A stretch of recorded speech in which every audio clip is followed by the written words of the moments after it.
Facebook को 10 million users तक पहुंचने में 852 डेज का टाइम लगा। ट्विटर को 10 मिलियन यूजर्स तक पहुंचने में 780 डेज का टाइम लगा। बट इंस्टाग्राम ने 10 मिलियन यूजर्स को एक्वायर कर लिया सिर्फ 355 दिनों में। But Threads by Instagram has acquired 10 million users in just 7 hours। Amazing right? And in fact सिर्फ 5 दिनों के अंदर थ्रेड्स ने 100 मिलियन यूजर्स एक्वायर भी कर लिए और अपने कंपटीशन को तो लेजिट जड़ से उखाड़ के खत्म ही कर दिया। No competition. पर वो कहते हैं ना, once a cheater always a cheater. कुत्ते की पूंछ तो कभी सीधी हो ही नहीं सकती। ऐसे कई सारे मुहावरे आपने सुने भी होंगे और आज की इस वीडियो में आपको इन मुहावरों का एक जीता जागता एग्जाम्पल दिखाने वाला हूं।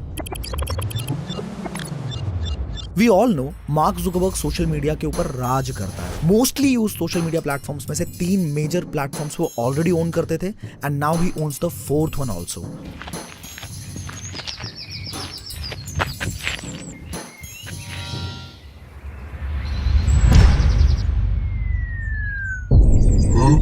एक्चुअली मार्क जुकरबर्ग ने अपने पूरे बिजनेस को स्टैब्लिश कर रखा है 2 बहुत क्लियर प्रिंसिपल्स के ऊपर। पहला principle, buy and kill your competition, and if you can not buy then second option, copy and kill the competition. 2004 में कनेक्ट यू को कॉपी करने से लेकर 2023 में ट्विटर को कॉपी करने तक की पूरी कहानी। Today you are gonna see how Mark Zuckerberg is almost like a digital mafia जो कि अपने अल्टीमेट इविल बिजनेस टैक्टिक्स को यूज करके पूरे सोशल मीडिया को अपने दम पे कंट्रोल कर रहा है।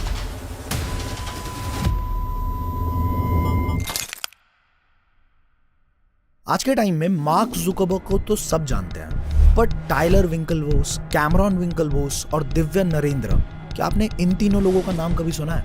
अगर ये नाम सुन के आपके मन में भी यही सवाल आ रहा है कि कौन है ये 3 लोग, तो जरा संभल के सुनिएगा, कहीं सच सुन के आपके भी होश ना उड़ जाए। ये 3 लोग वही हैं जिन्हें फेसबुक का आइडिया सबसे पहले आया था। Yes, Mark Zuckerberg is not the real founder of Facebook. क्या? Mark Zuckerberg is not the real founder of Facebook. क्या? मार्क 2 बार बोल चुका हूँ यार, बहरा है क्या? कहानी की शुरुआत 2003 में होती है जब विंकलवोस ब्रदर्स और दिव्या नरेंद्र को एक ऐसा आइडिया आया जो कि इंटरनेट को बदल के रख सकता था। आइडिया था एक ऐसे सोशल नेटवर्क साइट का जो कि हार्वर्ड के स्टूडेंट्स और उसके एल्यूमनाई को कनेक्ट करवा सके। लेकिन इसे कंप्लीट करने में एक सबसे बड़ी दिक्कत ये थी कि इन तीनों में से किसी को भी कोड करना नहीं आता था। बहुत दिनों तक ढूंढने के बाद उन्हें एक कोडर मिला जिसका नाम था विक्टर गाओ। उसने काम करना शुरू तो किया, पर एग्जाम्स आते ही विक्टर ने भी इस प्रोजेक्ट को छोड़ दिया। पर जाते जाते वो एक ऐसा नाम सजेस्ट करके गया जो कि हार्वर्ड के कैंपस में ऑलरेडी बहुत ज्यादा फेमस था। ये नाम था मार्क जुकरबर्ग। हार्वर्ड के कैंपस में मार्क ऑलरेडी बहुत फेमस थे because of his crazy coding skills, और वो अजीब अजीब सी वेबसाइट्स कुछ ही दिनों में बना देते थे। फेस मैश ऐसी ही एक वेबसाइट थी जो लोगों की फोटोज को उनके लुक्स के बेसिस पे कंपेयर करती थी। But soon it was band क्योंकि इससे कैंपस में जेन्युइनली बहुत ज्यादा दिक्कतें क्रिएट हो रही थी। पर मार्क के कोडिंग स्किल्स और उसके कंप्यूटर साइंस को लेकर प्यार को देखते हुए harvardconnections.com के पूरे कोडिंग करने का काम विंकलवोस ब्रदर्स और दिव्या नरेंद्र ने उसे ही दे दिया। शुरुआत में मार्क इस आइडिया पे काम करने के लिए बहुत ज्यादा इंटरेस्टेड भी थे, लेकिन धीरे धीरे इंटरेस्ट का ये सूरज कब ढल गया पता ही नहीं चला, क्योंकि मार्क के दिमाग में तो कुछ और ही चल रहा था। हार्वर्ड कनेक्शंस के इस आइडिया से इंस्पायर होकर मार्क ने एक बड़े प्रोजेक्ट पे काम करना शुरू कर दिया था जिसका नाम था फेसबुक। मार्क ने जानबूझ के हार्वर्ड कनेक्शंस, या फिर आप इसको कनेक्ट यू भी कह सकते हैं, इसका काम टालना शुरू कर दिया ताकि फेसबुक पहले आए और बेहतर साबित हो। और 3 महीने बाद एग्जैक्टली यही हुआ। इन सबको वेट करवाने के बाद 4 Feb 2004 के दिन फेसबुक को हार्वर्ड के स्टूडेंट्स के लिए लॉन्च कर दिया गया था। विंकलवोस ब्रदर्स और दिव्या नरेंद्र का आइडिया उनके ही सामने लाइव हो चुका था और पॉपुलैरिटी भी गेन कर रहा था। In the coming years Facebook बहुत पॉपुलर हो गया और देखते ही देखते आने वाले सालों में ये बन गया एक $multi-billion कंपनी जिसकी वैल्यूएशन आज $800 बिलियन यानी कि लगभग 64 लाख करोड़ की है। अब जैसा कि मैंने आपसे शुरुआत में ही कहा था, once a cheater always a cheater. जिस इंसान ने अपने कंपनी की नींव ही चीटिंग और कॉपी पे रखी थी वो आगे कैसे ही रुक जाएगा। जैसे जैसे फेसबुक बड़ा होता चला गया, इसके कॉपी करने और चीट करने की कहानियां भी बढ़ती चली गई। Messenger, Instagram, WhatsApp, Snapchat, Reddit, Twitch और ना जाने कौन कौन से सोशल मीडिया एप्स या तो इनके पास बिक गए या फिर इनके हाथों से खत्म कर दिए गए। और अगर दोनों नहीं कर पाए तो उन एप्स के मेजर फीचर्स को एज इट इज कॉपी करके लॉन्च कर दिए गए। आज ऐप स्टोर के 4 सोशल मीडिया एप्स जो कि सबसे ज्यादा यूज होते हैं उन्हें मार्क जुकरबर्ग ही ओन करते हैं। इन एप्स पे कंबाइंड 4 बिलियन से भी ज्यादा लोग हैं जिसमें आप और मैं, हम दोनों आते हैं। और हर समय, चाहे आपको पता हो या ना हो, ये एप्स आपके मूवमेंट्स तक को ट्रैक करती हैं और सारा डेटा स्टोर करती है जिन्हें बाद में आपको एडवर्टीजमेंट दिखाने में यूज किया जाता है। जरा खुद सोचिए, अगर आपके पास दुनिया में हर इंसान की इंफॉर्मेशन हो कि उन्हें क्या पसंद है, उन्हें क्या ना पसंद है, वो कितना कमाते हैं, कहाँ पैसे उड़ाते हैं, कहाँ है, कहाँ जाना चाहते हैं, किस तरह का घर चाहिए, किस तरह की गाड़ी चाहिए, कैसे गाने पसंद है, किस तरह के कपड़े पसंद है, सब कुछ, तो क्या आपके लिए उनको मैनिपुलेट करना ईजी नहीं हो जाएगा? ऐसा ही कुछ मार्क जुकरबर्ग की कंपनी मेटा करती है। इंस्टाग्राम, फेसबुक और व्हाट्सएप से मिला सारा डेटा इन्हें इनेबल करता है ताकि ये आपको अच्छे से जान पाएं और आपको उसी तरह के एड्स दिखाएं जिसकी आपको सच में ज़रूरत हो या फिर आपको बहुत पसंद हो, जिसे देखने के बाद आप खुद को रोक ही ना पाओ और कुछ ही मिनटों में ट्रांजैक्शन कंप्लीट हो जाए। क्या कभी आपने ऐसा नोटिस किया है कि आप किसी चीज़ की बात करते हो, फॉर एग्जाम्पल आप अपने दोस्त के साथ बात कर रहे हो किसी नई गाड़ी के मॉडल्स के बारे में, और कुछ ही टाइम बाद किसी ना किसी सोशल मीडिया पे आपको उसी गाड़ी की एड दिख जाती है? Strange, right? क्या आपको भी कभी ऐसा लगता है कि ये सारी एप्स आपकी बातें सुनते हैं? इन्हीं कंपनीज के बेनिफिट्स के लिए आपके कैमरे और माइक्रोफोन को भी एक्सेस किया जा रहा है? मुझे कमेंट्स में जरूर बताना अगर आपने भी कभी ऐसा फील किया हो तो। एक अंग्रेजी कहावत है, if you are getting something for free you are the product. Meta के केस में भी कुछ ऐसा ही है। मेटा का हर एक प्रोडक्ट कंटिन्यूअसली हमारा डेटा चुरा रहा है और इन सारे ऐप्स को यूज करके हम भी हर एक मिनट उन्हें खुद से अपने सारे डेटा का एक्सेस दे रहे हैं। लेकिन करें भी तो क्या करें? आज हम इन ऐप्स पे इतने डिपेंडेंट हैं कि हम पूरी तरीके से इन्हें बॉयकॉट भी नहीं कर सकते, और सबसे बड़ी दिक्कत यह है कि मार्केट में इनका कोई अल्टरनेटिव या कॉम्पिटिटर भी तो नहीं है।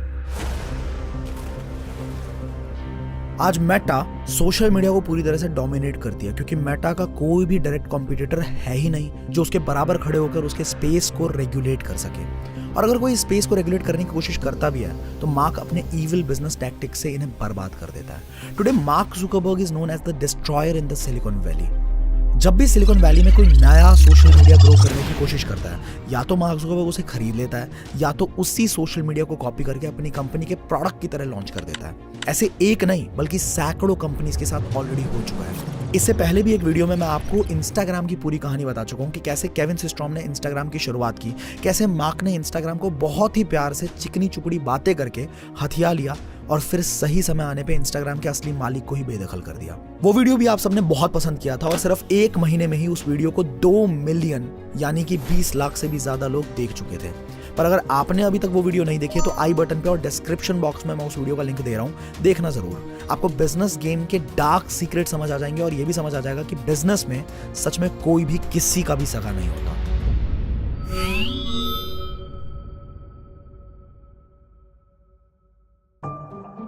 बेल्यूगा, इंस्टाग्राम, व्हाट्सएप, ऑक्यूलस, ये कुछ ऐसी कंपनीज हैं जिसे मेटा ने खरीदा था एक ऐसा ऑफर देके जो कि इनके फाउंडर्स रेजिस्ट कर ही नहीं सकते थे, और अगर रेजिस्ट करते भी तो इनकी हालत आज स्नैपचैट और ट्विटर की तरह ही होती। मार्क को क्लियरली पता था कि इंस्टाग्राम आगे जाके फेसबुक के लिए खतरा बन सकता है, तो इसलिए मार्क ने इंस्टाग्राम को ही खरीद लिया ताकि फेसबुक के पास टाइम हो नई चीजों को इंप्लीमेंट करने का। ऑन द अदर हैंड, जो फाउंडर्स मार्क के इस जनरस ऑफर को एक्सेप्ट नहीं करते उन्हें सामना करना पड़ता है मार्क के कॉपी पेस्ट टेक्निक का। ये एक बड़ा सिंपल सा तरीका है जो कि मार्क कंसिस्टेंटली इस्तेमाल करता है अपने कॉम्पिटिटर्स को रास्ते से हटाने के लिए, जहां पे वो कॉम्पिटिटर जैसी एकदम सिमिलर सी ऐप बना के अपने इकोसिस्टम में डाल देते हैं।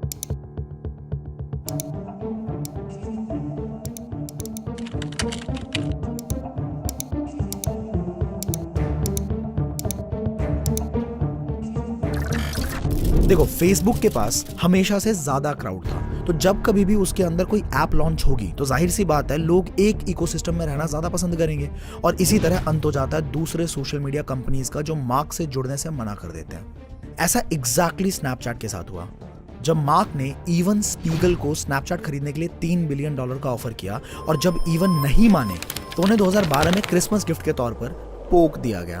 पोक ऐप हर मायने से बिल्कुल स्नैपचैट का कॉपी था। मार्क ने स्नैपचैट को बिजनेस से साइड लाइन करने की पूरी कोशिश की, पर उस टाइम उसकी बदकिस्मती से पोक ऐप एक फेलियर साबित हुआ। पर आज के टाइम पे फाइनली हम देख ही सकते हैं कि कैसे स्नैपचैट का शुरू किया हुआ स्टोरी फीचर और उसके साथ साथ फिल्टर्स भी आज मार्क अपने तीनों प्लेटफॉर्म्स फेसबुक, इंस्टाग्राम, व्हाट्सएप, इन तीनों के ऊपर यूज करते हैं, जिसकी वजह से ज्यादातर लोग भी इन्हीं तीनों ऐप्स को यूज करना ज्यादा पसंद करते हैं। लेकिन मार्क जुकरबर्ग के एक्शंस और पैटर्न्स को देखा जाए तो वो हमेशा से किसी कंपनी को टारगेट करने से पहले उसे खरीदने के लिए ऑफर जरूर देते हैं। तो क्या उन्होंने ट्विटर को भी ऑफर दिया था? यस, जब 2008 में ट्विटर पॉपुलैरिटी गेन कर रहा था, मार्क ने तभी ट्विटर को खरीदना चाहा। ट्विटर के फाउंडर बेज स्टोन अपनी बुक में बताते हैं कि कैसे फेसबुक ने ट्विटर को खरीदने के लिए $500 मिलियन का ऑफर रखा था। वो आगे बताते हैं कि ये नंबर था तो बहुत ही ज्यादा बढ़िया और बहुत ज्यादा बड़ा, पर चीजें प्लान के हिसाब से नहीं हो पाई और ट्विटर ने फाइनली इस ऑफर को मना कर दिया 3 मेजर रीजंस की वजह से, जो कि बाद में उन्होंने अपने पोस्ट पे पब्लिश भी किया था। मैं उस पोस्ट का लिंक आपको डिस्क्रिप्शन में जरूर दे दूंगा, आप चाहें तो उसे जाके पढ़ भी सकते हैं। इस ना से ऑब्वियसली मार्क खुश नहीं थे और फिर उन्होंने अपनी वही कॉपी पेस्ट टेक्निक को अपनाई। ट्विटर के काफी सारे फीचर्स जैसे कि hashtags, verified accounts, Vines, followers, सब कुछ मार्क ने कॉपी करना शुरू कर दिया। लेकिन मार्क का आखिरी ब्लो तो अभी तक बाकी ही था, जो कि अब आया है थ्रेड्स के रूप में।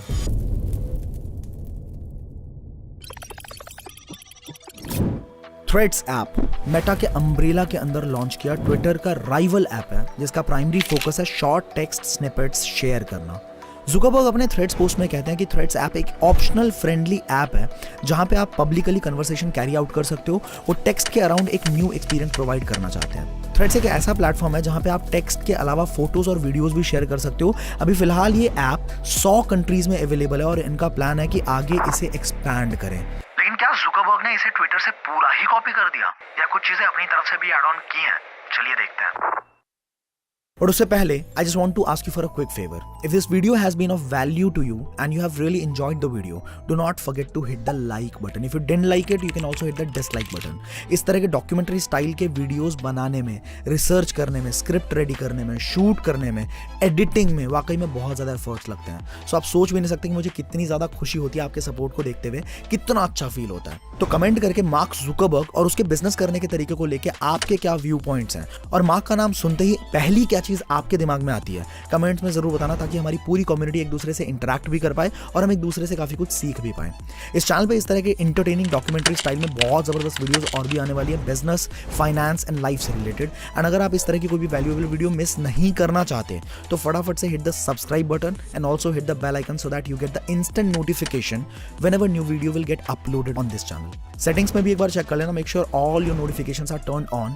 आई hope you have an amazing time ahead. Now let's get back to the topic of Instagram threads.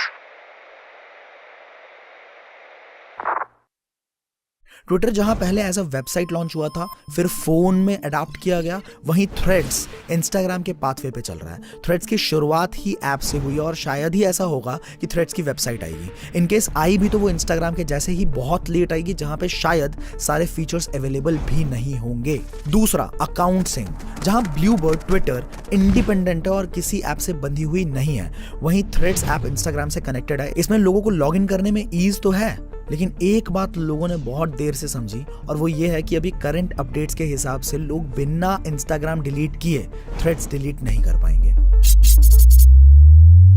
Twitter जहां आज सिर्फ 280 कैरेक्टर्स देता है, थ्रेड्स ने अपनी कैरेक्टर लिमिट की शुरुआत ही 500 कैरेक्टर्स से करी है। एक और बात जिस पे लोगों का मिक्स्ड ओपिनियन आ रहा है और वो ये है कि थ्रेड्स ऐप पे प्राइवेट मैसेजिंग का कोई भी ऑप्शन नहीं है। साथ ही साथ थ्रेड्स में हैशटैग्स काम नहीं करते।